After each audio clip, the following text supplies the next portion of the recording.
السلام عليكم ورحمة الله.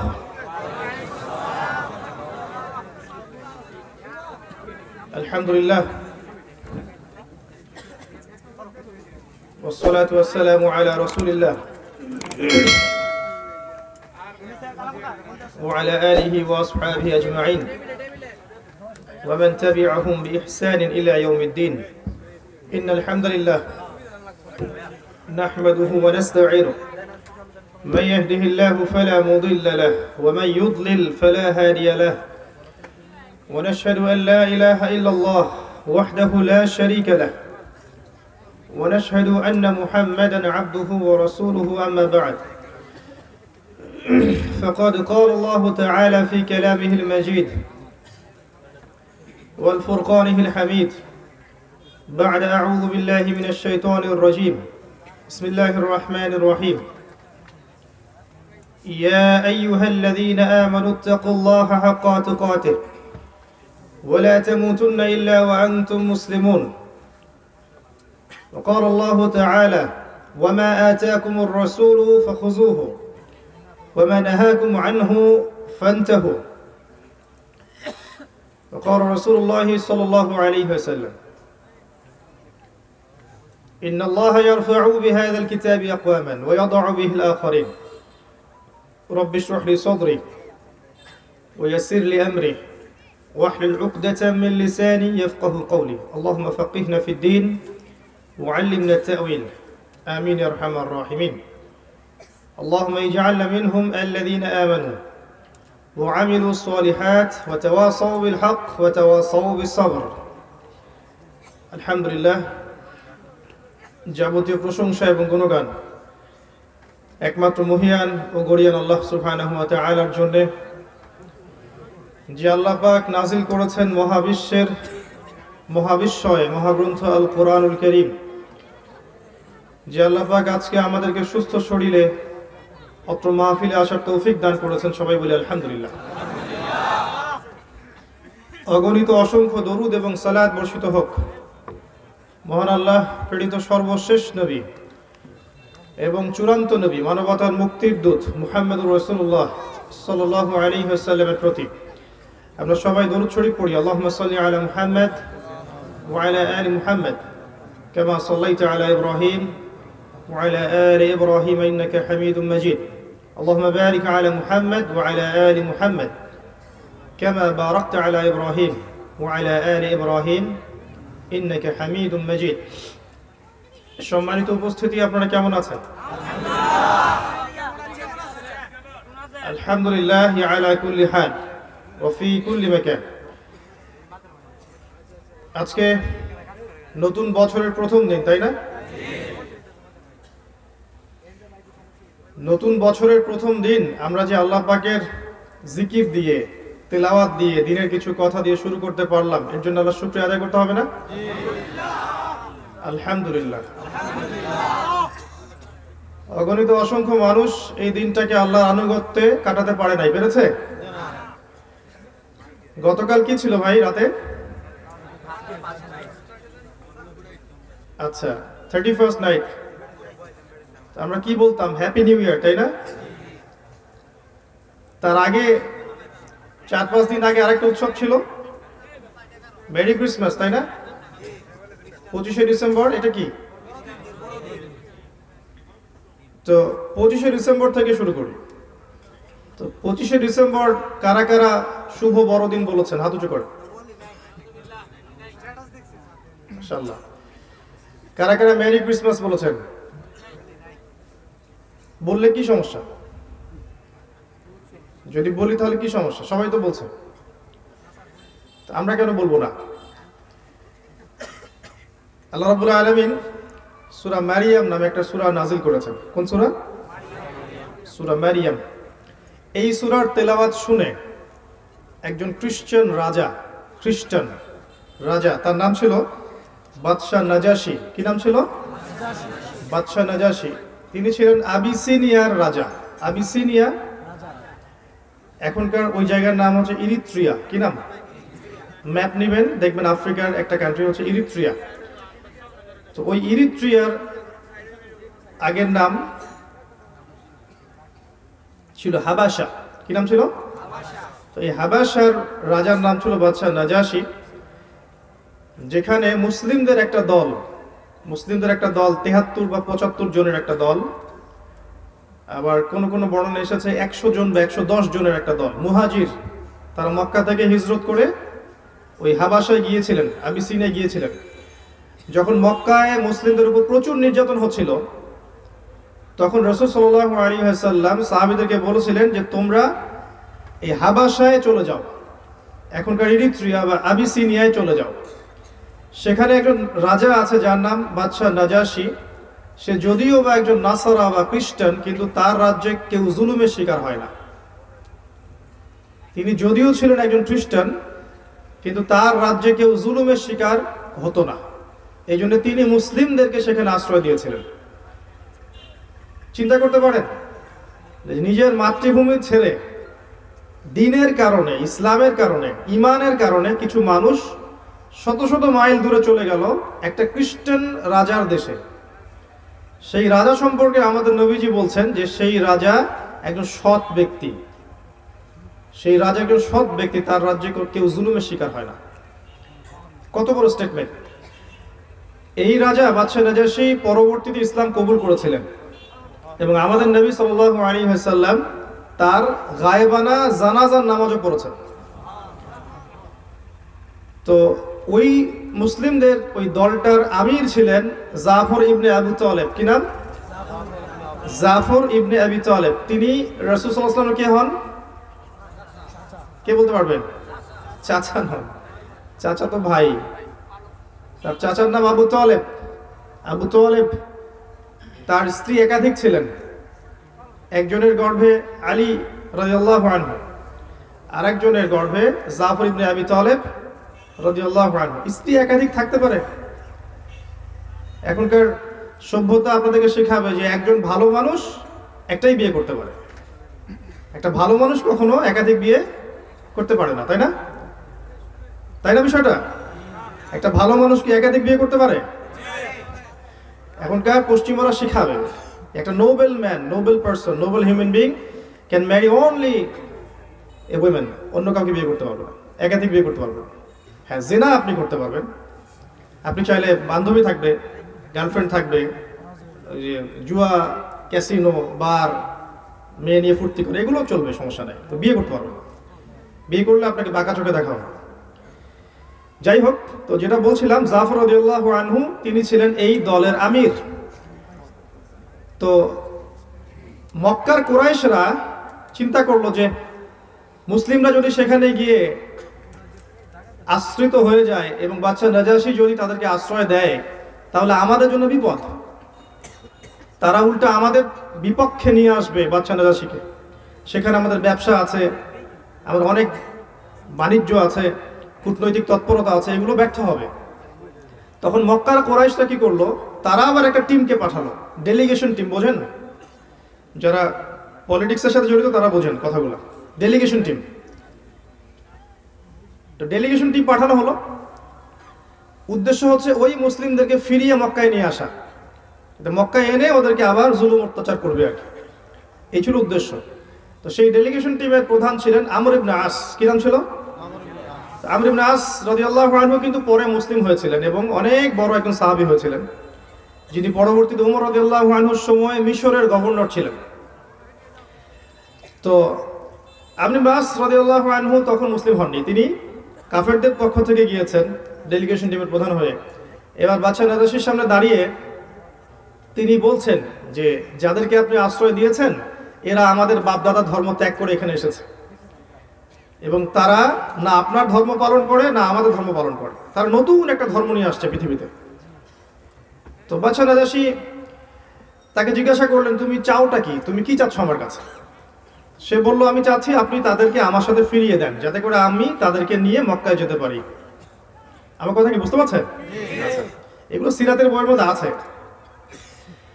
তো বাদশাহ নাজাশী বললেন, না, ততক্ষণ পর্যন্ত না যতক্ষণ না তুমি আমার সামনে প্রমাণ করতে পারো যে ওরা বাতিল আর তুমি সত্য, ততক্ষণ পর্যন্ত আমি ওদেরকে তোমার হাতে সুপর্দ করব না। বাদশাহ নাজাশী এখনকার পশ্চিমাদের শাসকদের মতো ছিলেন না আর কি, তিনি সৎ শাসক ছিলেন। তো একটা মোনাজারা বা বিতর্কের আয়োজন করা হলো। ওই বিতর্ক অনুষ্ঠানে সাহাবীদেরকে ডাকা হলো, আমর ইবনে আস তার লোকজনকেও ডাকা হলো। এবার বিতর্ক হবে, যার বক্তব্য সঠিক হবে তার দিকে রায় যাবে। তো আমর ইবনে আস তিনি বলছেন তারা এমন ধর্ম পালন করে যে ধর্ম মুবতাদা, নতুন ধর্ম, যে ধর্মের সাথে আমাদের বাপদাদার ধর্মের কোনো মিল নাই। তারা মূর্তি পূজা করে না, মূর্তিদেরকে ভালো মন্দ বলে, নতুন একটা ধর্ম নিয়ে আসছে তারা পৃথিবীতে, এবং এই ধর্মের সাথে আপনার ধর্মেরও কোনো সম্পর্ক নাই, অর্থাৎ খ্রিস্টান ধর্মের। সে এমনটা বলছিল আর কি। তো বাদশাহ নাজাশী জাফর ইবনে আবি তালেবকে জিজ্ঞাসা করলেন যে তোমার বক্তব্য কি, তুমি বলো, তোমাদের বিরুদ্ধে যে এই অভিযোগ, তোমার বক্তব্য কি? তো তিনি বললেন যে আমি অতটুকুই বলবো যতটুকু আমাকে রাসূলুল্লাহ সাল্লাল্লাহু আলাইহি ওয়াসাল্লাম শিখিয়েছেন। কথা বুঝতে পারছেন? তো ঠিক আছে বলো। তো তিনি বললেন আমরা এক আল্লাহর ইবাদত করি, তার সাথে কাউকে শরীক করি না। আমরা আসনাম বা মূর্তিগুলো পুজো করি না। আমরা সালাত আদায় করি, সম্পদের নিসাব আসলে যাকাত প্রদান করি, আমরা সওম রাখি, আমরা আত্মীয়তার সম্পর্ক বজায় রাখি, আমরা সৎ কাজের আদেশ করি, আমরা অসৎ কাজে নিষেধ করি, আমরা সিলাতুর রাহিম রক্ষা করি এবং জিম্মা রক্ষা করি। কেউ যদি আমাদের জিম্মায় আসে আমরা জিম্মা রক্ষা করি। তিনি সবকিছু বললেন, ইসলামের বেসিক সবকিছুই বললেন। এটা বলার পরে বাদশাহ নাজাশী, তিনি খুব বিচক্ষণ মানুষ ছিলেন, তিনি বললেন যে তোমরা যে কোরআনের কথা বলছো, যে কোরআনের কথা তোমরা বলছো, এই কোরআনের কিছু অংশ কি আমাকে শোনাতে পারবে? বাদশাহ নাজাশী কিন্তু আগের ধর্মগ্রন্থগুলো সম্পর্কে জ্ঞান রাখতেন। জাফর রাদিয়াল্লাহু আনহু বললেন অবশ্যই শোনাতে পারবো। এরপর তিনি সূরা মারিয়াম শোনালেন। কোন সূরা? সূরা মারিয়াম, কাফ হা ইয়া আইন সাদ সূরাটা আছে না, যারা হাফেজ তারা জানেন। অত্যন্ত চমৎকার সূরা, এবং এত সুন্দর বালাগাত, এত উচ্চ মানের এখানে মানে কাব্য আছে, কবিতার মধ্য দিয়ে গল্প, এমন একটা ভাব।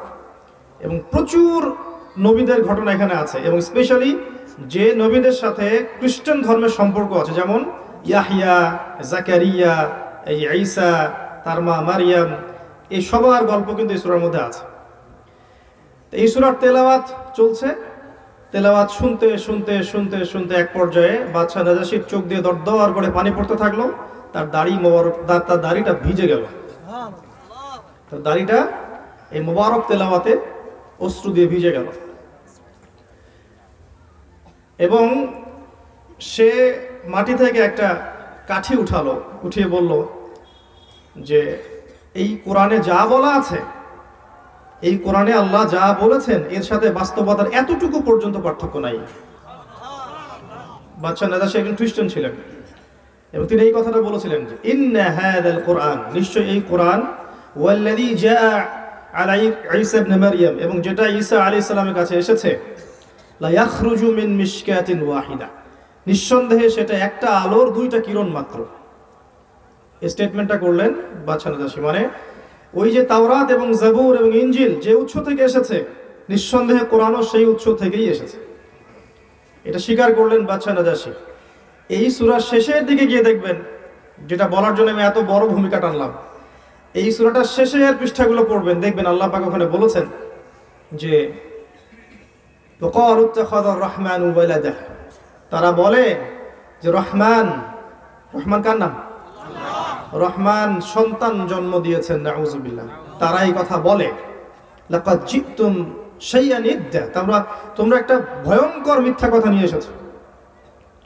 তাকাদুস সামাওয়াতু ইয়াতাফাত্তারনা মিনহু ওয়া তানশাক্কুল আরদ ওয়া তাখিরুল জিবালু হাদ্দা। এরপরের আয়াত আল্লাহ বলছেন, যদি আসমান সমূহের বোধ শক্তি থাকতো, ঐচ্ছিক ক্ষমতা থাকতো, এবং এই জমিনের ইচ্ছা শক্তি থাকতো স্বাধীন, এবং এই পাহাড় পর্বতের স্বাধীন ইচ্ছা শক্তি থাকতো, তাহলে ওরা চৌচির হয়ে ফেটে পড়তো এই কথা শুনে, যে এই কথা তোমরা বলেছো আল্লাহ সম্পর্কে। ওরা যে বলছে আল্লাহর সন্তান আছে, এটা শোনা মাত্র আসমানে যদি ঐচ্ছিক স্বাধীনতা থাকতো তাহলে আসমান ফেটে পড়তো, জমিনের স্বাধীন ইচ্ছা শক্তি থাকলে জমিন ফেটে পড়তো, পাহাড়ের স্বাধীন ইচ্ছা শক্তি থাকলে পাহাড় গুঁড়া গুঁড়া হয়ে যেত। এই কথাটা এত ভারী। আর যখন আপনি বলেছেন মেরি ক্রিসমাস, তখন আপনি স্বীকার করে নিয়েছেন যে আল্লাহ রাব্বুল আলামিন সন্তান জন্ম দিয়েছে। তার মানে ওই দিন কি 25শে ডিসেম্বর কি ঈসা আলাইহিস সালামের জন্মদিন তারা পালন করছে, তাই নয়? তাই নয় কি? তো ঈসা ইবনে মারইয়ামের জন্মদিন যদি পালন করছেন আপনি, তার মানে আপনি স্বীকার করে নিচ্ছেন যে ওই দিন আল্লাহ পাক সন্তান জন্ম দিয়েছেন। নাউজুবিল্লাহ। আমার কথা কি বোঝা যায়? একটু মনোযোগ দিতে হবে। ঠিক একইভাবে যখন আপনি এই যে আসছেন আর কয়েকদিন পর বলছেন হ্যাপি নিউ ইয়ার, তখন আপনি শুভ এবং অশুভের এই ধারণাটা নিজের উপর করে নিচ্ছেন। শুভ অশুভের মালিক কে? আপনি না আল্লাহ? কেউ যদি বলে যে শুভর মালিক আমি, অশুভের মালিক আমি, বা শুভর মালিক আল্লাহ, অশুভের মালিক শয়তান, ঈমান থাকবে? তাওহীদ থাকবে? শিরক হবে না? নবী সাল্লাল্লাহু আলাইহি ওয়াসাল্লাম বলেছেন, যখন কারো মনের মধ্যে শুভ অশুভের চিন্তা আসে তখন সে যেন এই দোয়াটা পড়ে। কোন দোয়া? আল্লাহুম্মা লা তায়রা ইল্লা তায়রুক ওয়ালা খায়রা ইল্লা খায়রুক ওয়ালা ইলাহা গায়রুক। অর্থ হচ্ছে, আল্লাহ তোমার দেয়া অকল্যাণ ছাড়া কোনো অকল্যাণ নাই, তোমার দেওয়া কল্যাণ ছাড়া কোনো কল্যাণ নাই, কারণ তুমি ছাড়া কোনো ইলাহ নাই। যখন আপনি শুভ জন্মদিন, শুভ বিবাহ বার্ষিকী, শুভ নববর্ষ, এই যে এটা তো একটা নববর্ষ, খ্রিস্টান নববর্ষ, শুভ অশুভের কনসেপ্ট যখন নিয়ে আসছেন নিজের দিকে, তখন একটা শিরক করছেন, একটা শিরকের পাপ হচ্ছে। কে বলল যে এই পুরো বছর আপনার জন্য শুভ হবে? কে নিশ্চয়তা দিল? গতকালকে দেখলেন না ঢাকা শহরে ফানুস এর আগুনে 10টা বিভিন্ন জায়গায় অগ্নিকাণ্ড। সুবহানাল্লাহ। ভাগ্যিস এই অগ্নিকাণ্ড আলেম ওলামাদের কোনো মাহফিলের মাধ্যমে ছড়ায় নাই। যদি ছড়াতো তাহলে সমস্ত মিডিয়া উঠে পড়ে লাগতো যে এগুলো বন্ধ করে দাও, বন্ধ করে দাও। ভাগ্য ভালো, আপনাদের ভাগ্য অনেক ভালো, ওই দিন কোনো মাহফিল করতে যান নাই, মাহফিলের মধ্য দিয়ে কোনো সমস্যা সৃষ্টি হয়নি। যদি হতো তাহলে দেখতেন চারপাশের মিডিয়া আপনাকে একদম বিচ্ছুর মতো ঘিরে ধরতো। এটা আল্লাহ পাক বলেছেন সূরা ওয়াকিয়ার শেষের দিকে আছে যে কোরআনের বিরোধিতা করাটাকেই তোমরা রিজিক বানিয়ে নিয়েছো। কোরআনের বিরোধিতা করাটাকেই তোমরা রিজিক বানিয়ে নিয়েছো। তো দেখেন, এই জায়গা থেকে কথা বলা শুরু করলাম এই কারণে, কারণ গতকাল আমার জীবনের প্রথম রাত, যেটা আমি ঢাকা শহরে নববর্ষের রাত কাটিয়েছি। আমি আমার জীবনে তো ভয়ঙ্কর রাত কাটাইনি কখনো। চারপাশের শব্দে মনে হচ্ছিল যে গোলাগুলি হচ্ছে, মনে হচ্ছিল যে বোম পড়তেছে এক একটা। কি জানি একটা খুশি। একটা বছর চলে গেল জীবন থেকে। একটা বছর আসছে মানে কি, একটা তো চলে গেল, একটা না গেলে তো একটা আসবে না, তাই না? তো আপনি আসার খুশি পালন করছেন না যাওয়ার বিরহ পালন করছেন? কোনটা? আসার খুশি না যাওয়ার বিরহ? কোনটা? যেটাই করেন মূল বিষয়টা হচ্ছে আপনার হায়াত থেকে তো একটা বছর চলে গেল, তাই না? আপনার যদি হায়াত থাকে 60 বছর, 70 বছর, বা ধরেন 100 বছরই, একটা বছর তো চলে গেল। কি করা উচিত ছিল? বরং ওই দিন যদি কিছু করতেই হতো তাহলে নামাজে দাঁড়ানো উচিত ছিল, সেজদায় পড়া উচিত ছিল যে আল্লাহ আমার জীবন থেকে আরো একটা বছর চলে গেল, এই একটা বছর আমি কি করলাম? আমি কি প্রত্যেকদিন 5 ওয়াক্ত নামাজ পড়েছি কিনা, জামাতে নামাজ পড়তে পেরেছি কিনা, রমজানের সওমগুলো রেখেছি কিনা, আমার যাকাত এসেছিল আমি যাকাতটা দিয়েছি কিনা, আমি কোরআন তেলাওয়াত করেছিলাম কিনা, কোরআন হাদিস পড়েছি কিনা, মানুষকে সৎ কাজের আদেশ করেছি কিনা, অসৎ কাজে নিষেধ করেছি কিনা, দিনের জন্য খেদমতের আঞ্জাম কিছু দিয়েছি কিনা, এগুলো ভাবা যেত না? কি যেন একটা খুশি, সবাই পটকা ফুটাচ্ছে। আর কোনো একটা কারণে আমাকে 2 ঘন্টা রাতের বেলা বাইরে থাকতে হয়েছে, এবং এই 2 ঘন্টা আমি যা দেখেছি, আমি আমার জীবনে কোনোদিনও এরকম কিছু দেখিনি। কারণ ঢাকায় আমি কখনো বছরের শেষ দিন কখনো কাটাইনি, এটা আমার প্রথম। মানুষের খুব খুশি, একটা বছর চলে গেল। সুবহানাল্লাহ। একটু ভাবেন, সময়টাকে নিয়ে একটু ভাবেন যে এই যে সময় আসা আর যাওয়াটাকে উৎসব বানিয়েছে, এই সময়ের সূচনাতে চলে যান দেখি, সময়টা শুরু হলো কোত্থেকে, আর এই সময় কোথায় গিয়ে শেষ হচ্ছে।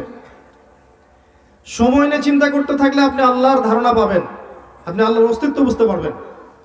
এক সময় কিচ্ছু ছিল না, মহাবিশ্বের কোনো কিছুই ছিল না, আল্লাহ ছিলেন না? এক সময় মহাবিশ্বের কিচ্ছু থাকবে না, আল্লাহ থাকবেন না? তাহলে আমরা একটা সময়ের ফ্রেমের মধ্যে আবদ্ধ না? এই যে পৃথিবী ঘুরছে, সময় যাচ্ছে, পৃথিবী ঘুরছে, সময় যাচ্ছে। পৃথিবী যদি না ঘুরতো সময় কি যেত? জান্নাত কাউকে কেন্দ্র করে ঘুরবে? জাহান্নাম কাউকে কেন্দ্র করে ঘুরবে? এই জন্য জান্নাত এবং জাহান্নামের সময় কখনো যাবে না। চিরস্থায়ী জীবন কি বুঝলেন? চিরস্থায়ী জীবন, ওই জীবন। জান্নাত কাউকে কেন্দ্র করে ঘুরছে না যে আপনার দিন রাত চলে যাবে, যাবে না। জান্নাত কনস্ট্যান্ট, ফিক্স। জাহান্নাম কাউকে কেন্দ্র করে ঘুরবে না, জাহান্নাম আছে একটা জায়গায়। ওই জন্য ওখানে সময় কখনো শেষ হবে না। সময় নিয়ে চিন্তা করেন। দেখেন, ফানুস উড়াচ্ছে। একটা গান ছিল না এক সময়, হায় রে মানুষ রঙিন ফানুস দম ফুরালে ঠুস, ছিল না? যে গানটা লিখেছে সে কি বেঁচে আছে এখন? আমি জানি না আসলে গানটা কে লিখেছে, শুনতাম ছোটবেলায়, এদিক ওদিকে প্লে হতো। তো এই ফানুসের মধ্যেও তো শিক্ষা ছিল, দম ফুরালে ঠেস ঠুস শেষ। সময় চলে গেল, উৎসব করলাম, আর কি করলাম? টাকার অপচয় করলাম, আর 10 জনের ঘুম হারাম করলাম না? এবং সবচেয়ে বড় কথা হচ্ছে, আমি এমন একটা জাতির অনুসরণ করলাম যেই জাতি প্রকাশ্যে নবী সাল্লাল্লাহু আলাইহি ওয়াসাল্লামের শত্রুতা করেছে। যেই জাতি প্রকাশ্যে রাসূল সাল্লাল্লাহু আলাইহি ওয়াসাল্লামের শত্রুতা করেছে, তাকে কষ্ট দিয়েছে, তাকে হত্যা ষড়যন্ত্র করেছে, তার দিনকে অবজ্ঞা করেছে, এখনো সুযোগ পেলেই তারা মুসলিমদেরকে বোম মেরে হত্যা করে, এই জাতির অনুসরণ করেছে আমি কালকে। এবং সারা বিশ্ব এখন জানে যে তাদের রোল কি। সারা বিশ্বের মানুষ, প্রত্যেকটা মানুষই জানে, সৎ মানুষ, যে তারা বিশ্বে কি করতে চাচ্ছে। তারা পুরো বিশ্বের পলিটিক্স, ইকোনমিক্স, ভৌগোলিক অবস্থা, সামরিক বিষয়, অস্ত্রশস্ত্র, প্রযুক্তি সব নিয়ন্ত্রণ করতে চায় এবং তারা এই বিশ্বকে শাসন করতে চায়। আর আমাদের ইয়াং জেনারেশন, আমাদের মুসলিম যুবকরা, তাদের এই হ্যামিলনের বাঁশিওয়ালার মতো তারা বাঁশি বাজিয়েছে, আমাদের যুবকরা ওদের পিছনে হাঁটা শুরু করেছে। মুসলিম যুবক কিভাবে আপনি এটা করতে পারলেন? আর রাসূল সাল্লাল্লাহু আলাইহি ওয়াসাল্লাম বলেছেন, যে ব্যক্তি যে জাতির অনুসরণ করবে তার সাথে তার হাসর হবে। ওই কাজ করতে করতে যদি আপনার মৌত হয়ে যেত কালকে, তাহলে কি বিভীষিকাময় কবর হতো চিন্তা করতে পারবেন? এখন দেখেন, বছরের প্রথম দিন এসেছেন, কি করা উচিত ছিল যে আমার প্ল্যান করা, আমি আগামী একটা বছর কিভাবে কাটাতে পারি, এই বছরে যেন আমার একটা ওয়াক্ত নামাজ মিস না যায়, এই প্রতিজ্ঞা করা যেতে পারতো। এই বছরে আমি আল কোরআন শুরু থেকে শেষ পর্যন্ত পুরোটা পড়ে শেষ করবো অর্থসহ। এই বছরে আমার কোনো রোজা কাজা যাবে না। এই বছরে আমার কোনো যাকাত বাকি থাকবে না। এই বছরে আমি আল্লাহর পথে সময় লাগাবো, পড়াশোনা করে ভালো রেজাল্ট করব, করে হালাল রিজিক খুঁজবো। এই বছর আমি আল্লাহর দিনকে একটু এগিয়ে নেওয়া যায় কিভাবে, সেই প্রচেষ্টা করব। এগুলো ভাবা যেত না? তা আমাদের চিন্তার দর্শনের পরিবর্তনের দরকার নাই। আবেগের বসে হ্যামিলনের বাঁশিওয়ালাদের পিছনে ছুটবেন না। আর কি পরিমাণ যে গান বাজনা হয়েছে তার বালাই নাই। তো আমি বলতে চাই, এখানে স্বাস্থ্যবিধির কথাগুলো মনে ছিল না আমাদের গতকালকে স্বাস্থ্যবিধি, সোশ্যাল ডিস্টেন্স, মাস্ক সংস্কৃতি, এগুলোর বালাই ছিল না? যদি গতকাল আমরা সবাই যদি এক জায়গায় জড়ো হয়ে মাহফিলে বসতাম এবং শব্দ দূষণ করতাম তাদের ভাষ্য মতে, তাহলে সমস্যা হতো না অনেকের? এইগুলো শব্দ দূষণ হলো না? আমরা আসলে কাদের ফলো করছি? আমরা কেন এমন একটা জাতির দাসত্ব করব যেই জাতি সরাসরি মুসলিমদের বিরোধিতা করে? হ্যাঁ, আমরা এমন কিছু ফলো করতে পারি যেটা আমাদের লোকজ সংস্কৃতির সাথে সম্পৃক্ত। আপনারা হাওড় অঞ্চলের মানুষ, এখানে অনেক লোকজ সংস্কৃতি আছে না? আপনাদের এখানে অনেক উৎসব হয়, পিঠার উৎসব হয়, গ্রাম্য অনেক কিছু হয়, আমি যতটুকু জানি আর কি। এগুলো আমাদের সংস্কৃতি, আমরা কেন পশ্চিমাদের সংস্কৃতি ধার করে নিয়ে আসবো? এগুলো ভাবতে হবে। আর যাই হোক, এখন থেকে আগামী যে জীবনে আমরা যাব, আমাদের উচিত হবে বছরকে মাস দিয়ে ভাগ করা আর মাসকে দিন দিয়ে ভাগ করা। কারণ আমাদের জীবনের প্রতিটা দিন, প্রতিটা রাত আল্লাহর কাছে গুনাহ আছে, লিপিবদ্ধ করা আছে। একটা দিন বাড়বে, একটা দিন কমবে না। এই প্রত্যেকটা মাস, প্রত্যেকটা বছর এবং দিন আমাদেরকে ভাগ করে করে রুটিন অনুযায়ী চলতে হবে। রুটিনটা কেমন হবে? রাসূলুল্লাহ সাল্লাল্লাহু আলাইহি ওয়াসাল্লামের দিন রাত যেমন করে পার করতেন তিনি, ঠিক হুবাহু সেইভাবে আমাদেরকে দিন রাত পার করতে হবে। আজকের মাহফিলে কি আমরা শিখতে পারি কিভাবে রাসূল সাল্লাল্লাহু আলাইহি ওয়াসাল্লাম দিন-রাত পার করতেন? আজকে এতটুকু শিখি, খুব বেশি কথা বলে ফায়দা নাই, মনে রাখতে পারবেন না। তার আগে একটা আয়াত তেলাওয়াত করতে চাই। আল্লাহ পাক বলেছেন, লাকাদ কানা লাকুম ফি রাসূলিল্লাহি উসওয়াতুন হাসানাহ। নবী সাল্লাল্লাহু আলাইহি ওয়াসাল্লামের মধ্যেই তোমাদের জন্য কি আছে? উত্তম আদর্শ আছে। আপনার আমার হায়াত লিমিটেড, 50, 60, 70 বা 100 বছর, এর বাইরে কিন্তু হায়াত যাবে না, ইল্লা মাশা আল্লাহ। এখন আমাদের যৌবনকালটাই সবচেয়ে ইম্পর্টেন্ট টাইম।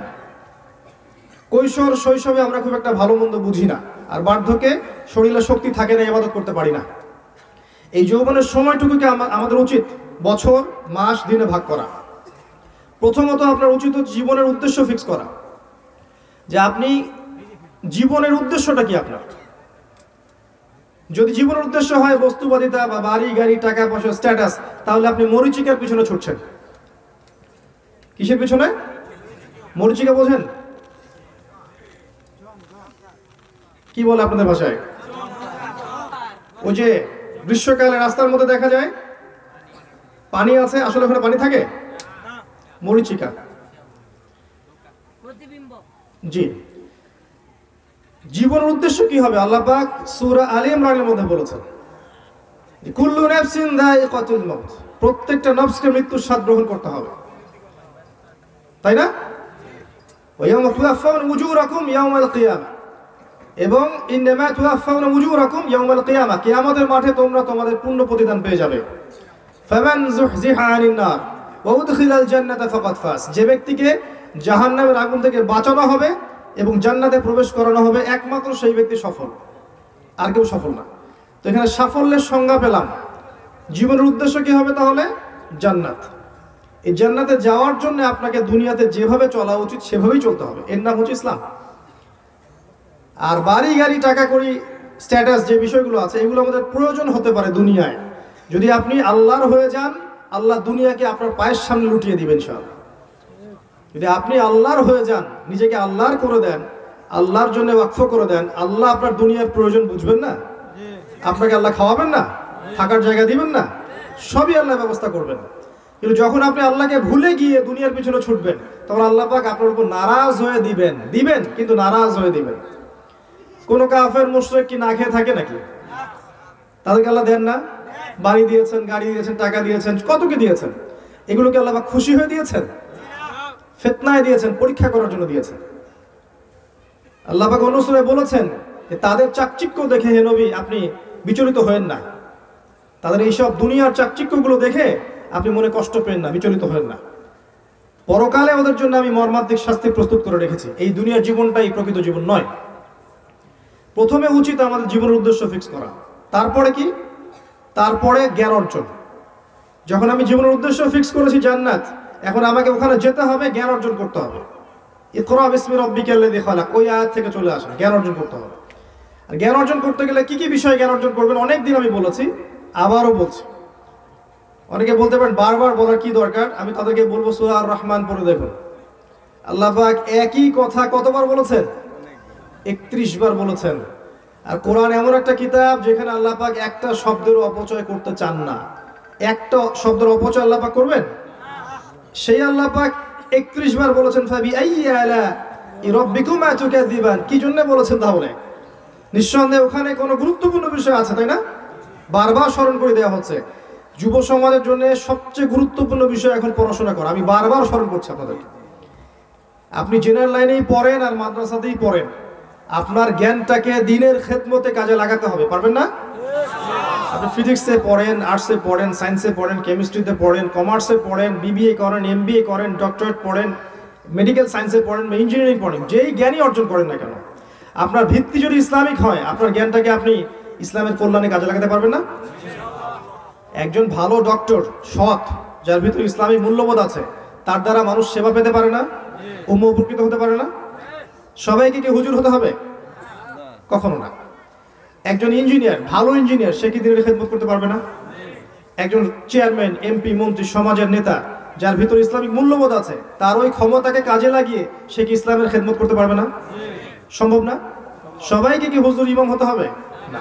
এর অপোজিশনে আসেন যারা মাদ্রাসায় পড়ছি আমরা, আমাদেরকেও এমন জ্ঞান অর্জন করতে হবে যেই জ্ঞান অর্জন করলে আমরা কোরআন সুন্নাহকে হাতে নিয়ে বিশ্বকে চ্যালেঞ্জ করতে পারি। কোরআন সুন্নাহকে হাতে নিয়ে যদি আমরা বিশ্বকে চ্যালেঞ্জ করতে না পারি, বিশ্বের সমস্যাগুলো তুলে ধরতে না পারি, এগুলো সলিউশন দিতে না পারি, তাহলে তো আমরা কোরআন সুন্নাহ হাতে রেখেও অন্ধ হয়ে থাকলাম। ব্যাপারটা এমন হলো না? কোরআন এবং হাদিসে আল্লাহ পাক সমস্ত বিষয়ের সমাধান দিয়েছেন। সমাধান যদি থেকেই থাকে, তাহলে আমি কেন কোরআন সুন্নাহর পারদর্শী হয়েও সমস্যা ফাইন্ড আউট করতে পারবো না, সলিউশন দিতে পারবো না? তাহলে আমার পড়াশোনায় কোনো সমস্যা আছে, তাই না? কি কি পড়তে হবে? সবাইকেই কোরআন পড়তে হবে, টপ টু বটম সবাইকে কোরআন পড়তে হবে।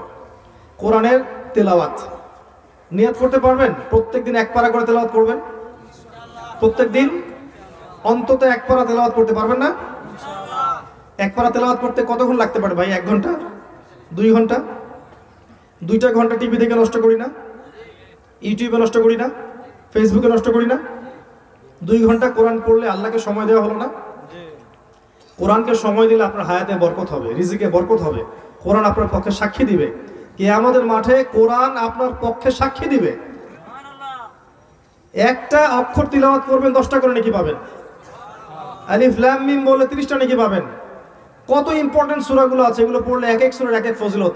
সূরা কাহাফ পড়বেন, আপনাকে দাজ্জাল থেকে আল্লাহ পাক বাঁচাবেন। সূরা মুলক পড়বেন, আল্লাহ পাক কবরের আযাব থেকে বাঁচাবেন। সূরা বাকারার শেষের আয়াতগুলো পড়বেন, সারা রাত তাহাজ্জুদের নেকি পাবেন। আয়াতুল কুরসি পড়বেন প্রত্যেক ফরজ সালাতের পরে, মৃত্যু হয়ে গেলেই জান্নাতে চলে যাবেন ইনশাআল্লাহ। সূরা ইখলাস পড়বেন, কোরআনের 1/3 সওয়াব পেয়ে যাবেন। কত ফজিলত আছে। সূরা ফালাক নাস পড়েন, দৃশ্য অদৃশ্য সমস্ত ক্ষতি থেকে আল্লাহ পাক বাঁচিয়ে রাখবেন। ফজিলতের শেষ নাই। সূরা কাফিরুন পড়েন ঘুমানোর সময়, আল্লাহ পাক শিরকের পথ থেকে বাঁচিয়ে রাখবেন ইনশাআল্লাহ। তো কোরআন তেলাওয়াত করেন প্রত্যেকদিন এক পারা, পারবেন না ইনশাআল্লাহ? ওয়াদা করেন, কারা কারা করবেন এক পারা করে কোরআন তেলাওয়াত দিন। আল্লাহ পাক তৌফিক দান করুন সবাইকে। অনেকে হাত তোলে নাই, মানে তারা পারবে না। ইন্নামাল আমালু বিন্নিয়াত, ইন্নামাল আমালু বিন্নিয়াত। নিয়াত না করলে কেমন করে আপনার সফলতা আসবে? নিয়াত করেন, এক পারা টার্গেট করেন, তাহলে হাফ পারা তো পড়তে পারবেন ইনশাআল্লাহ। 1 মাসে তাহলে খতম হয়ে যাবে। তাহলে 30 দিনে 30 পারা, 1 মাসে খতম। তাহলে বছরে আপনি কয়টা খতম দিবেন? 12টা খতম। 4টাখানি কথা নাকি? কোরআন গবেষণা করা অনেক পরের কথা। আগে বেশি বেশি তেলাওয়াত করতে শেখেন, বেশি বেশি তেলাওয়াত করতে শেখেন, পরে আল্লাহর পক্ষ থেকে জ্ঞান চলে আসবে ইনশাআল্লাহ। জ্ঞান কিন্তু শুধু বই পড়ে আসে না, এটা কি জানেন? জ্ঞান কিন্তু শুধু বই পড়ে অর্জন হয় না। বই পড়ে অনেক বই পড়তে পারি আমরা অনেক বই পড়েছি, তো বই পড়েই যে জ্ঞান পাওয়া যাবে ব্যাপারটা এমন নয়। আল্লাহর পক্ষ থেকে জ্ঞান আপনার কলবের মধ্যে আসবে ইনশাআল্লাহ, আসবে। জ্ঞান আল্লাহর পক্ষ থেকে আসে। ওয়াল্লামা আদামা আসমা কুল্লাহা, আল্লাহ পাক আদমকে সমস্ত নাম শিখিয়েছেন। ওয়াল্লামাল ইনসান মা লাম ইয়ালাম, মানুষকে আল্লাহ পাক সেই জ্ঞান শিখিয়েছেন যা মানুষ জানতো না। জ্ঞান কার পক্ষ থেকে আসে? আল্লাহর পক্ষ থেকে আসে। কোরআন তেলাওয়াত করেন, তখন কোরআন বুঝবেন ইনশাআল্লাহ। এরপরে কি পড়বেন? এরপরে আপনি অনুবাদ পড়বেন, কোরআনের বিশুদ্ধ অনুবাদ পড়বেন। মারিফুল কোরআন আছে, তাফসীর ইবনে কাসির আছে, জালালাইন আছে না বইগুলো পড়বেন। উলামায়ে কেরামের কাছে গিয়ে পড়বেন। ব্যাচ করে যদি প্রাইভেট পড়তে পারেন, তাহলে ব্যাচ করে কওমি মাদ্রাসার আলেমদের কাছে পড়া যায় না? না গেলে জ্ঞান পাবেন কিভাবে? ওই যে মুসা আলাইহিস সালামের কথা মনে আছে? খিদির আলাইহিস সালাম পৃথিবীর সবচেয়ে জ্ঞানী মানুষ, আল্লাহ বললেন। মুসা আলাইহিস সালাম বলেছিলেন আমি পৃথিবীর জ্ঞানী মানুষ, আল্লাহ পাক ধরেছেন তুমি পৃথিবীর সবচেয়ে জ্ঞানী মানুষ নাও। মুসা, আমার আরেকজন বান্দা আছেন যাকে তুমি 2 সাগরের মিলনস্থলে পাবে, সে পৃথিবীর সবচেয়ে জ্ঞানী মানুষ, তোমার চেয়ে জ্ঞানী মানুষ, তার কাছে যাও।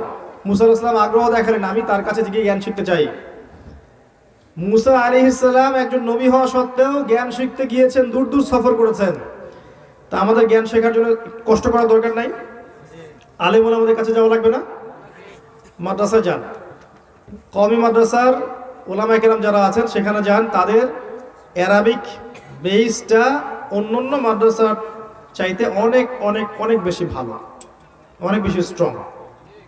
তাদের কাছে যান, জ্ঞান শেখেন, কোরআনের অনুবাদ শেখেন। আর কি শিখবেন? কোরআনের তাফসীর পড়বেন, আরবি ব্যাকরণ শিখবেন, আরবি ব্যাকরণের বইগুলো পড়বেন, এগুলো শিখবেন, কোরআনের তাফসীর পড়বেন। তখন আপনি পুরো কোরআনের মধ্যে আল্লাহ পাক কি বলেছেন এটা জানতে পারবেন। তাফসীর পড়েই কি মুফতি হয়ে যাব? হালাল হারাম জায়েজ না জায়েজ এগুলো ফতোয়া দিয়ে বেরাবো? তাফসীর পড়েই, অনুবাদ পড়ে নিজেকে মুফতি ভাবা যাবে না। নিজেকে সবসময় সারা জীবন তালেবে ইলম ভাবতে হবে। কি ভাবতে হবে?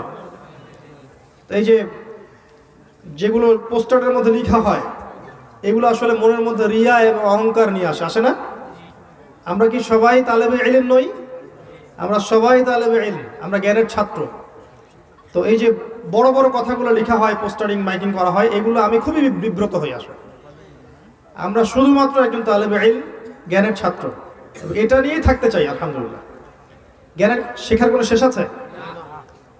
দোলনা থেকে কবর পর্যন্ত জ্ঞান আছে না? আচ্ছা, আর কি পড়বেন? এই কোরআনের সাবজেক্টগুলো পড়া হয়ে গেলে আরবি ভাষাটাকে শেখার চেষ্টা করবেন। এগুলোর মধ্যেই আরবিতে কথা বলতে পারা যাবে না? কঠিন জিনিস? কঠিন কিছু না। বাঙালি একটা কথা জানে, কাইফা হারুকা, এই কথা জানে না? খুব ভালো করে জানে, মানে এটা চর্চা হয়েছে বেশি, এটা শিখে ফেলছে। এটা মানে কি? বাঙালি আরো কিছু জানে, দেখবেন। মান রব্বুকা মানে কি? মাদিনুকা অর্থ কি? এই যে অর্থ তো বুঝতে পারছেন। মান নাবিয়ুক অর্থ কি? ছোট ছোট আরবিগুলো বোঝা কি খুব কঠিন?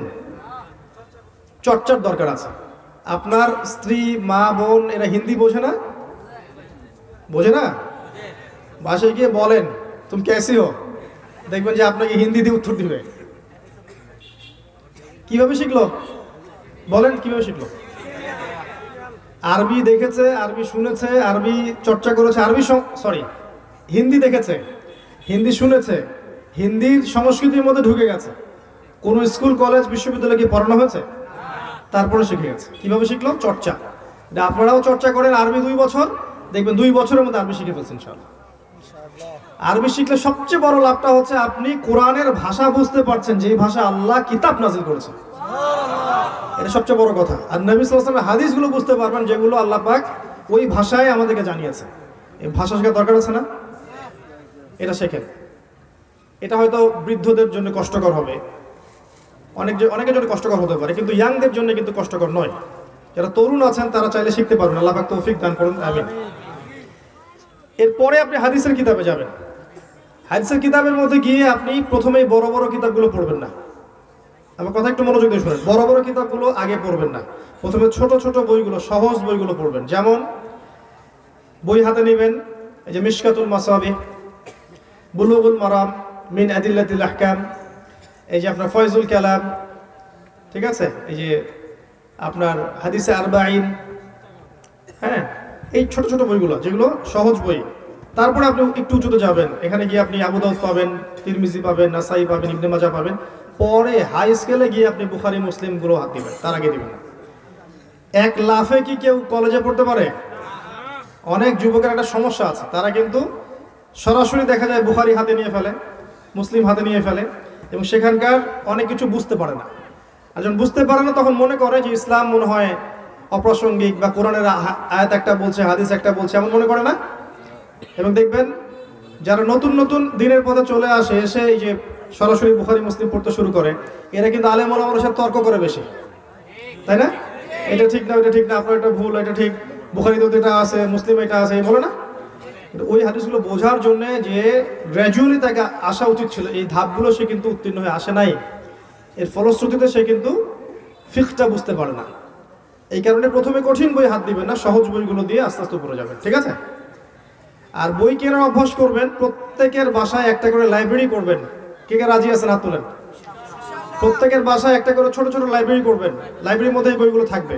প্রত্যেক মাসে 2-3 হাজার টাকা করে বই কিনবেন, পারবেন না? 2-3 হাজার টাকা প্রতি মাসে গার্লফ্রেন্ডের পিছনে যায় না? যায় না? মোবাইলে যায় না? এমবিতে যায় না?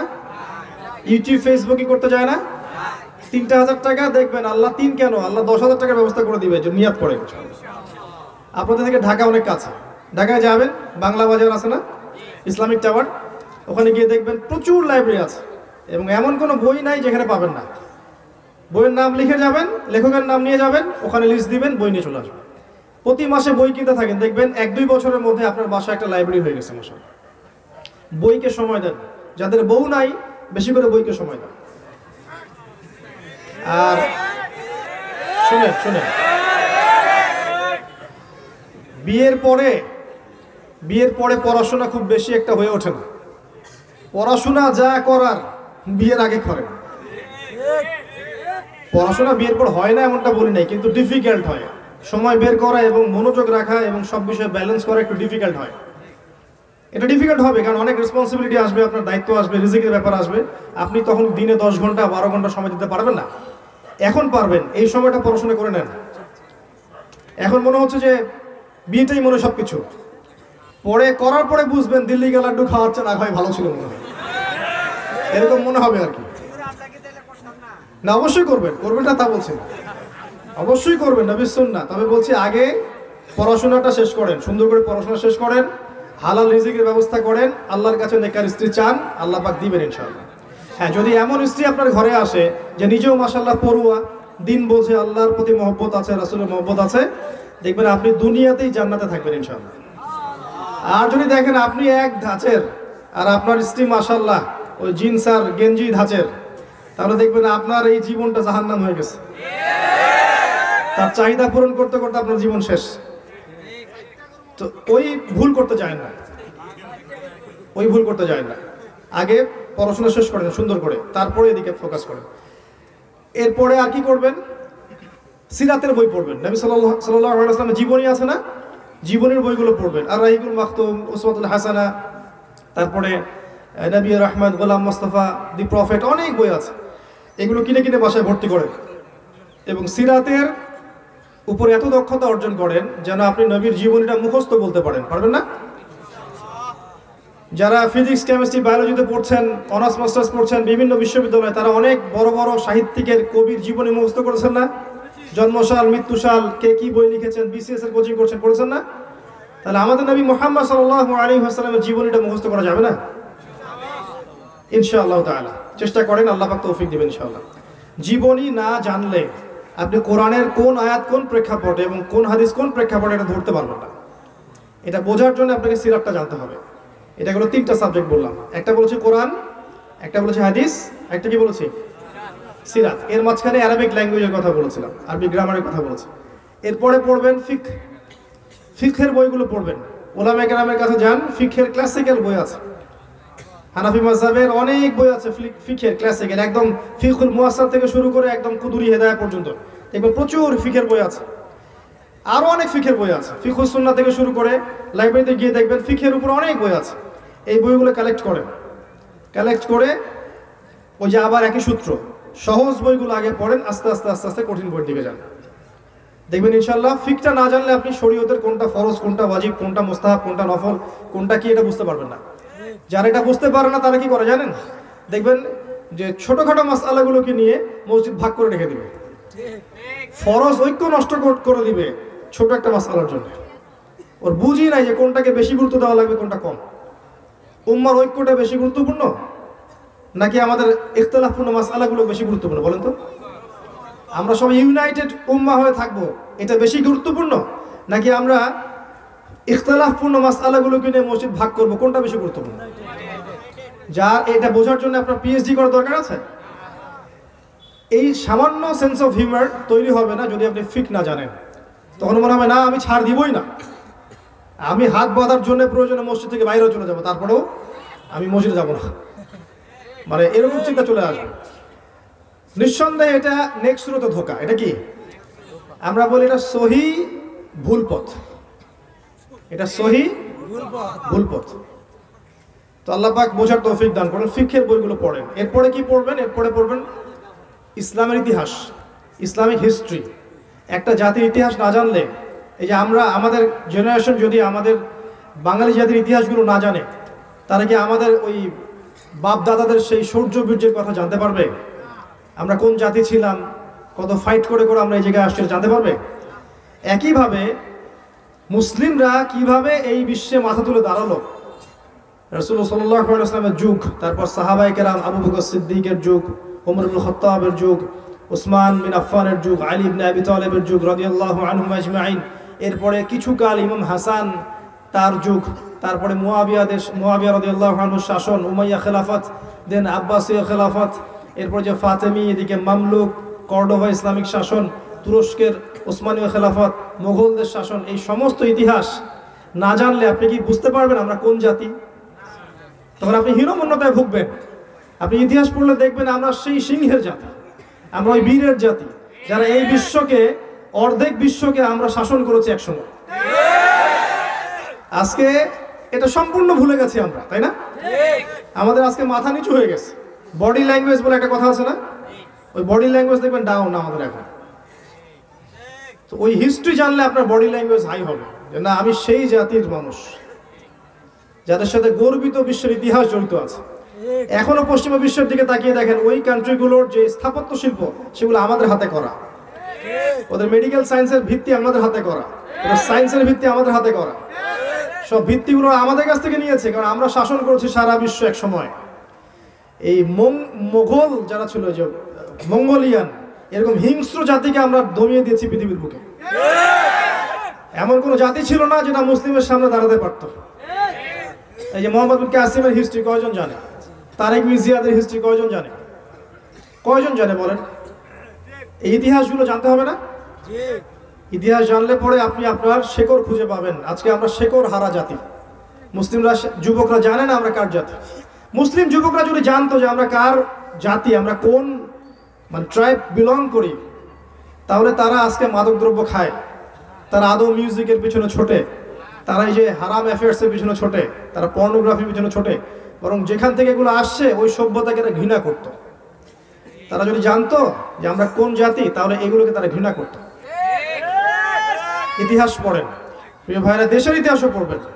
দেশের ইতিহাস, আন্তর্জাতিক ইতিহাস এবং ইসলামের ইতিহাস, তিনটাই পড়বেন ইনশাআল্লাহ তাআলা। এরপর পড়বেন ইসলামের অর্থনীতি।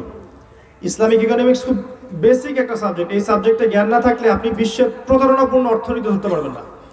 সারা বিশ্বে এখন ধোঁকাবাজি চলছে অর্থনীতির মধ্যে, কাগজের টাকা দিয়ে, ইলেকট্রনিক মানি দিয়ে আর সুদ দিয়ে সারা বিশ্বের সম্পদ চুষে নেওয়া হচ্ছে। দেখবেন বিশ্বের একটা অংশ, বিশ্বের একটা অংশ দিন দিন ধনী হচ্ছে, আরেকটা অংশ দিন দিন গরিব হতে থাকছে। এটা পুরো একটা চক্রান্ত বৈশ্বিক। আস্তে আস্তে যত দিন যাবে এই কথাগুলো বুঝতে পারবেন ইনশাআল্লাহ। আজকে হয়তো বুঝতে পারছেন না, একসময় বুঝতে পারবেন ইনশাআল্লাহ। সারা বিশ্বে চলছে একটা প্রতারণাপূর্ণ ধোঁকাবাজি অর্থনীতি। এবার নিয়ন্ত্রণ করছে জায়নিস্টরা, ওই পশ্চিমারা। দিন দিন তারা গরিবের রক্ত চুষে চুষে চুষে ধনী হচ্ছে। রিজার্ভ করছে, ওদের দেশে রিজার্ভ করছে তেল, ব্ল্যাক গোল্ড, রিজার্ভ করছে সোনা, আর আপনাকে আমাকে ধরিয়ে দিচ্ছে বোগাস কিছু টাকা পয়সা। এত চালাক, মানে এত সূক্ষ্ম পরিকল্পনা। আমি জানি না এই ব্যাখ্যাটা সঠিক না ভুল। দাজ্জাল যে সারা বিশ্বের খাদ্য নিয়ন্ত্রণ করবে, আমার মনে হয় সে সারা বিশ্বের অর্থনীতি নিয়ন্ত্রণ করবে। আল্লাহ ভালো জানেন, আমি ভুলও হতে পারি, কিন্তু আমার মনে হয় সে সারা বিশ্বের ইকোনমি নিয়ন্ত্রণ করে নেবে। এটাই হচ্ছে সেই ব্যাখ্যা। আই থিঙ্ক, আমার মনে হয়, আমি ভুল হতে পারি, যে দাজ্জাল ওই যে রুটির পাহাড় নিয়ে ঘুরবে। রুটির পাহাড় মানে কি? হাতে করে একটা রুটির পাহাড় নিয়ে ঘুরবে। আমার কাছে মনে হয় সে অর্থনীতির চাবিকাঠি নিজের হাতে নিয়ে নিবে এবং সারা বিশ্বের দরিদ্র মানুষকে ওর দিকে তাকিয়ে থাকতে হবে খাওয়ার জন্য। তখনই তো গিয়ে মানুষ ওর দাসত্ব করবে। তারা কে করবে? ক্ষুধার তাড়নায় করতে পারে। আল্লাহ ভালো জানেন, আই মাইট বি রং। যদি ভুল হই আমার পক্ষ থেকে, সঠিক আল্লাহর পক্ষ থেকে। তো ইকোনমি নিয়ে পড়াশোনা করেন। আল্লামা তকি উসমানীর নাম শুনেছেন? তার সমস্ত বইগুলো কিনেন, অর্থনীতির বইগুলো কিনেন, বাসায় পড়াশোনা করেন। আর বিশ্বের অর্থনীতি বুঝতে হলে ইউনিভার্সিটির যে ইকোনমিক্সের বইগুলো আছে এগুলো একটু ঘাটাঘাটি করেন, আর ইন্টারন্যাশনাল মনিটারি সিস্টেম সম্পর্কে পড়াশোনা করেন। দেখবেন আপনি ধরতে পারছেন পেপার মানি কি জিনিস, ইলেকট্রনিক মানি কি জিনিস, ওদের হার্ড কারেন্সি কি, সফট কারেন্সি কি, পেট্রোডলার কি জিনিস, সব আপনি বুঝতে পারবেন ইনশাআল্লাহ। তো আমি বেশ কিছু সাবজেক্টের কথা বললাম, আরেকটা সাবজেক্টের কথা বলবো, সেটা হলো ইসলামিক ফিলোসফি, ইসলামিক দর্শন। ইমাম গাজ্জালির নাম শুনেছেন? অনেকে মনে করে সুফিবাদ হয়তো ইসলামের সাথে সম্পৃক্ত না, এটা অন্য একটা জিনিস, সেটা আলাদা জিনিস। কিন্তু আগেকার যারা বরেণ্য ওলামায়ে কেরাম ছিলেন তারা কিছু আধ্যাত্মিক দর্শন দিয়ে গেছেন। আধ্যাত্মিকভাবে যদি আমরা ভিতরে পবিত্র না হতে পারি, নফসকে যদি আমরা তাজকিয়া করতে না পারি, এবং আগেকার যারা দুনিয়া বিমুখী মনীষীরা ছিলেন, যারা দুনিয়ার সাথে খুব বেশি সম্পর্ক ছিল না, আধ্যাত্মিক বিষয় নিয়ে থাকতেন এবং নামাজে, রোজায়, ইবাদতে, বন্দেগীতে, আল্লাহর পথে মেহনতে ব্যস্ত থাকতেন, তাদের ফিলোসফিগুলো শেখা উচিত। কিভাবে তারা দুনিয়াকে অ্যাভয়েড করে পরকাল বেছে নিয়েছে, এবং এটা শিখতে হলে ইসলামিক ফিলোসফিগুলো পড়তে হবে। এখানে আরো অনেক কিছু পাবেন। ইসলামিক সমস্ত বাতিল দলগুলো, যেমন মুরজিয়া বা খারাজি বা শিয়া বা যে মুতাজিলা বা জাবারিয়া, কাদেরিয়া, সবার সম্পর্কে জানতে পারবেন ইসলামিক ফিলোসফির মধ্যে। ইনশাআল্লাহ এগুলো পড়ার চেষ্টা করেন, এগুলো অনেক বই আছে বাজারে। আরেকটা লাস্ট সাবজেক্ট হচ্ছে আপনার জিওপলিটিক্স, এই ভূ রাজনৈতিক প্রেক্ষাপট, ইসলামিক দেশ, ইসলামিক মুদ্রা, এদের রাজধানী, এদের ভৌগোলিক অবস্থান, কার সামরিক অবস্থান কেমন, কার পলিটিক্যাল অবস্থা কেমন, সব কিছু জানতে হবে। তখন আপনি বুঝবেন সারা বিশ্বে মুসলিমদের কিভাবে এগোনো দরকার ছিল, আমরা কিভাবে আগাচ্ছি। যদি একটা মুসলিম কান্ট্রি মনে করে, সে যেই হোক না কেন, একটা মুসলিম কান্ট্রি যদি মনে করে যে আমি আমেরিকার সাথে বন্ধুত্ব করেছি, ইসরায়েলের সাথে বন্ধুত্ব করেছি, আমার আর কোনো বিপদ আপদ আসবে না, এর চেয়ে বড় আহাম্মক আর কেউ নাই পৃথিবীতে। জিওপলিটিক্স না জানলে একটা মুসলিম কান্ট্রির লিডারও এটা করতে পারে, এবং দেখা যাবে যে এটা করেছে, আপনি তাকে আমিরুল মুমিনিন মনে করছেন, কিন্তু সেই কাজটা করেছে হোয়াটএভার। কিন্তু পক্ষান্তরে দেখবেন এদের জুলুমের বিপক্ষে দাঁড়িয়ে আছে এমন কিছু দেশ যারা মুসলিম দেশ নয়, ইসলামিক কান্ট্রি নয়। For example China, for example Russia, উত্তর কোরিয়ার মতো ছোট্ট একটা দেশ, যে দেশের দারিদ্রতার হার মনে হয় আমাদের দেশের চেয়ে বেশি, যে দেশের মাথাপিছু আয় সম্ভবত আমাদের দেশের চেয়েও কম হবে। আমি চেক করিনি লাস্ট রিসেন্ট, আমার তাই মনে হয়। কিন্তু পারমাণবিক অস্ত্র তৈরি করে রেখেছে, আমেরিকা কিছু করতে পারে না। ওরা বুঝেছে জিওপলিটিক্স কি জিনিস। দেখবেন ওই জন্য চায়না, রাশিয়া, উত্তর কোরিয়া, ভেনিজুয়েলা, এরা সবাই ইউনাইটেড হয়ে আছে। তো আমরা যদি ওদেরকে বন্ধু মনে করি, লা তাত্তাখিযুল ইয়াহুদা ওয়ান নাসারা আউলিয়া বা'দুহুম আউলিয়াউ বা'দ, তাহলে ভুল করব। আল্লাহ পাক বলেছেন এমন সব জিউস এবং খ্রিস্টানদেরকে বন্ধুরূপে গ্রহণ করো না যারা একে অপরের বন্ধু। কারা একে অপরের বন্ধু দেখতে পারেন না সারা ওয়ার্ল্ডে? এটা বুঝতে হলে আপনাকে জিওপলিটিক্স জানতে হবে। এটা খুব কমন একটা সাবজেক্ট। যারা বিসিএস পড়ছেন, এই ইউনিভার্সিটিতে পড়েন, তারা সবাই মাশাআল্লাহ এগুলো বোঝেন। বুঝি না শুধু আমরা দাড়ি টুপিওয়ালা মানুষরা, কেন জানি বুঝি না। আল্লাহ পাক বুঝার তৌফিক এনায়েত করুন। এই সাবজেক্টগুলোর কথা বললাম। প্রথমে আপনাকে জীবনের উদ্দেশ্য ফিক্স করতে হবে, দেন আপনাকে পড়াশোনা করতে হবে। এরপরে আপনি চলে যাবেন রিজিকের টেনশনে আগে আসবেন না। আচ্ছা, এখানে যাওয়ার আগে সাবজেক্টগুলো আরেকবার বলছি, মনে আছে? এক নম্বর কি? আল কোরআন, তারপর অ্যারাবিক ল্যাঙ্গুয়েজ, তারপর হাদিস, তারপরে কি বলেছি? সিরাত, তারপর ফিকহ, তারপরে বলেন ইসলামের ইতিহাস, তারপরে ইসলামের অর্থনীতি, তারপরে ইসলামের দর্শন, আর বলেছি ভূ রাজনৈতিক প্রেক্ষাপট। এই 9টা-10টা সাবজেক্ট পড়েন, 5 বছর পড়াশোনা করেন, দেখবেন ইনশাআল্লাহ জেনারেল লাইনে পড়ার সত্ত্বেও ইনশাআল্লাহ দেখবেন আল্লাহ পাক যদি আপনাকে কবুল করেন, আপনার দ্বারা উম্মার অনেক খেদমত হবে ইনশাআল্লাহ। আর কিছু হোক না হোক, অ্যাটলিস্ট আপনার বাইরের চোখ ভিতরের চোখ খুলে যাবে। আপনি এমন কিছু দেখবেন যা সবাই দেখতে পারছে না, আপনি এমন কিছু বুঝবেন যা সবাই বুঝতে পারছে না। আপনি ইনশাআল্লাহ দেখবেন 2 চোখ দিয়ে দেখছেন, 2 চোখ দিয়ে শুনছেন, কলবের চোখ দিয়ে বুঝতে পারছেন সবকিছু ইনশাআল্লাহ। আল্লাহ পাক তৌফিক এনায়েত করুন। এবং ইনশাআল্লাহ আপনাকে যদি আল্লাহ কবুল করেন, আপনার দ্বারা দেশের, সমাজের, উম্মার, মুসলিমদের অনেক খেদমত হবে ইনশাআল্লাহ আজ্জা ওয়া জাল। এরপরে রিজিকের টেনশনে যান। এমন রিজিক তালাশ করেন যেটা হালাল। অনেক বড় জব, অনেক বেশি বেতনের চাকরির প্রয়োজন নেই। যদি সেটা হালাল হয় আলহামদুলিল্লাহ, হারাম হলে সেটা আপনার জন্য অভিশাপ ডেকে নিয়ে আসবে। ছোট্ট কিছু করেন যেটা হালাল, অল্পতে তুষ্ট থাকেন, আল্লাহর নিয়ামতের শুকরিয়া আদায় করেন, অল্পে তুষ্ট থাকেন, আল্লাহ পাক বরকত দিয়ে দিবেন ইনশাআল্লাহ। হতাশ হবেন না, ক্রিয়েটিভ হন। বেকারত্ব দূর করার জন্য অন্যের দিকে তাকিয়ে থাকবেন, নিজে ক্রিয়েটিভ হন, কিছু করেন, এমন কিছু করেন যেটা অন্যরা করেনি। আপনি মেধা খাটান, বুদ্ধি খাটান, ক্রিয়েটিভিটি খাটান, নতুন কোনো প্রজেক্ট লঞ্চ করেন। দেখবেন অনেক যুবক বিদেশ থেকে পড়াশোনা করে এসে দেশে এমন প্রজেক্ট করছে যেগুলো দেশে অন্য মানুষ করে নাই, এবং তারা দেখবেন রাইজ করছে, মাশাআল্লাহ, ইকোনমিক্যালি ডেভেলপ করছে।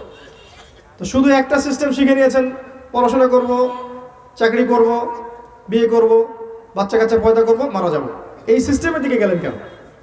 পড়াশোনা করেছেন, ক্রিয়েটিভ কিছু করেন। আপনার প্রতিভাটা দিয়ে আপনি সমাজকে, দেশকে, রাষ্ট্রকে, উম্মাকে ভালো কিছু দেওয়ার চেষ্টা করেন। লিখতে পারলে লিখেন, বলতে পারলে বলেন। যদি কৃষি ভালো বোঝেন, কৃষি কোনো প্রজেক্ট লঞ্চ করেন। ইকোনমি ভালো বোঝেন, অর্থনৈতিক কোনো প্রজেক্ট লঞ্চ করেন। কিছু করেন, ব্যতিক্রম কিছু করেন, যাতে করে দেশের সুনাম হয়, রাষ্ট্রের সুনাম হয়। এবং একই সাথে সায়েন্স অ্যান্ড টেকনোলজির বিষয়গুলো খেয়াল রাখেন।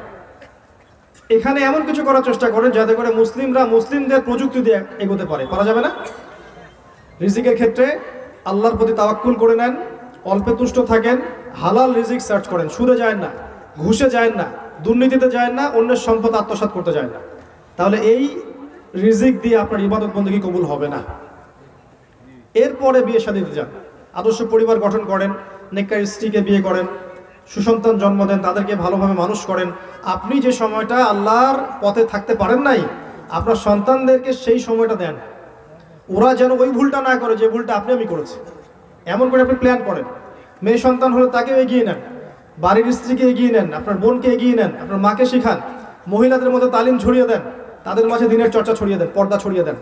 দেখবে ওদেরকে বাদ দিয়ে সমাজ সংস্কার করা সম্ভব না। মহিলাদেরকে বাদ দিয়ে শুধু পুরুষদেরকে নিয়ে সমাজ সংস্কার করা সম্ভব না। আপনি আল্লাহর পথে চলবেন, দেখবেন আপনার স্ত্রী দাজ্জালের পথে চলে গেছে। যদি আপনি মহিলাদেরকে দিনের হেদায়েতের পথে আনতে ব্যর্থ হন, তখন দেখবেন আপনি আল্লাহর পথে যাচ্ছেন ঠিকই, আপনার স্ত্রী দেখবেন দাজ্জালের পথে চলছে। তো ওদেরকে নিঃসন্দেহে গুরুত্ব দিতে হবে, তাদেরকে পড়াশোনা শেখাতে হবে, পর্দায় রাখতে হবে এবং আদর্শ পরিবার করতে হবে। আল্লাহ পাক আমাদের সবাইকে তৌফিক দান করুন, আমিন। পারিবারিক আদর্শ ঠিক করার পরে আপনি দাওয়াতের কাজে নামবেন। দাওয়াতের ক্ষেত্রে লিবারেল থাকেন, বিভিন্ন দল আছে, বিভিন্ন মত আছে, সবার ভালোটুকু গ্রহণ করার মানসিকতা রাখেন, সবার খারাপটা ছেড়ে দেওয়ার মানসিকতা রাখেন। সত্যের যেটা বেশি কাছাকাছি ওইটার কাছে আপনি থাকেন। আমি একটা জিনিস বুঝি ভালো, আমার দলের মধ্যে একটা জিনিস আছে, আমি এই দলের সদস্য বা আমি অমুক সংগঠন করি, এর মানে বাকি সবাই যে বাতিল, কাফের, ফাসেক, মুশরিক এমন নয় বিষয়টা। সবার মাঝে ইসলামিক প্রত্যেকটা দলের মাঝেই ভালো কিছু আপনি পাবেন না? এবং সবার মাঝে কিছু কিছু বিষয় বিতর্কিত আছে না? ওই বিতর্কিত বিষয়গুলো আপনি বাদ দিয়ে দেন, ছেড়ে দেন। ভালো ভালো বিষয়গুলোকে আপনি নিয়ে নেন খোলা মনে, নিয়ে আপনি দেখবেন সব মুসলিমকে আপনি ভাই মনে করতে পারছেন এবং সবাইকে ভাই মনে করে আগান। আমি হকপন্থী ও বাতিলপন্থী, আমি জান্নাতের ডিলার, তোমার লিজ লাগলে এসে নিয়ে যাও, এরকম মানসিকতা রাখবেন না। কে জানে কিয়ামতের মাঠে হয়তো আমার ওই ভাই জান্নাতে চলে যাবে, আর আল্লাহ না করুক আমি জাহান্নামে চলে যাবো, হতে পারে না? অতএব ইসলামের দাওয়াতের ক্ষেত্রে মানুষকে আল্লাহর দিকে ডাকেন, দলের দিকে নয়, নিজের মতের দিকে নয়, আল্লাহর দিকে ডাকেন এবং ইউনাইটেড করার চেষ্টা করেন। উম্মার মাঝে বিভক্তি সৃষ্টি করবেন না। আল্লাহর ওয়াস্তে উম্মাকে আর বিভক্ত করবেন না, যথেষ্ট করেছেন। আল্লাহর ওয়াস্তে উম্মাকে আর বিভক্ত করবেন না, যথেষ্ট করেছেন। হাদিসে যে এসেছে ৭৩টা দল হবে, ৭২টাই জাহান্নামে যাবে, একটা জান্নাতি। আমার তো মনে হয় বাংলাদেশেই ৭২,০০০ দল আছে। যাবেন কোনটাতে? আপনি কি করবেন? যুব সমাজ এখানে বেকায়দায় পড়ে যায়, আমি যাব কোথায়? হেদায়েত পেয়ে এসেছি, এখন যাব কোথায়? কার মাযহাব ফলো করব, কোন আলেমকে ফলো করব, কোন বই পড়ব, কোন দলে যাব, কি করব আমি? পরে মনে করে আগেই ভালো ছিল বাবা, আগে মিউজিক করতাম, ভালো ছিল, আগেই ভালো ছিল, আমি এটা করতাম, ওইটা করতাম। তো এখানে আমরা ব্যর্থতা পরিচয় দিচ্ছি, আমরা এদেরকে ইউনাইটেড প্ল্যাটফর্ম দিতে পারছি না। আমার সাজেশন হচ্ছে যে বাংলাদেশের মাটিতে ডক্টর আব্দুল্লাহ জাহাঙ্গীর রাহিমাহুল্লাহ একজন আলেম ছিলেন, কুষ্টিয়া বিশ্ববিদ্যালয়ের প্রাক্তন, তিনি প্রফেসর ছিলেন। রোড অ্যাক্সিডেন্টে মারা গেছেন, আল্লাহ পাক তাকে জান্নাত নসিব করুন, আমিন। তার কিছু বই আছে, এই দেশের প্রেক্ষাপটে উম্মার ঐক্যের জন্য তিনি কিছু বই লিখেছেন। বইগুলো কালেক্ট করে পড়াশোনা করেন, আপনার দৃষ্টিভঙ্গি প্রশস্ত হবে ইনশাআল্লাহ। এটা আমার পরামর্শ, আপনি আপনারটা নিতে পারেন, এটা আমার পরামর্শ, জাস্ট আমার মত আমি প্রকাশ করলাম।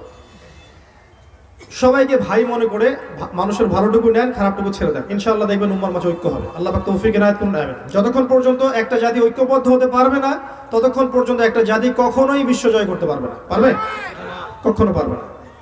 তো পলিটিক্যাল বিভক্তিও বাদ দিয়ে দেন, ধর্মীয় বিভক্তি বাদ দিয়ে দেন, সবাইকে ভাই মনে করেন, দেখবেন ইনশাআল্লাহ আজ্জা ওয়া জাল বাংলাদেশের এই মুসলিমরা আগামী বিশ্বে একটা উচ্চ আসরে যাবে ইনশাআল্লাহ আজ্জা ওয়া জাল।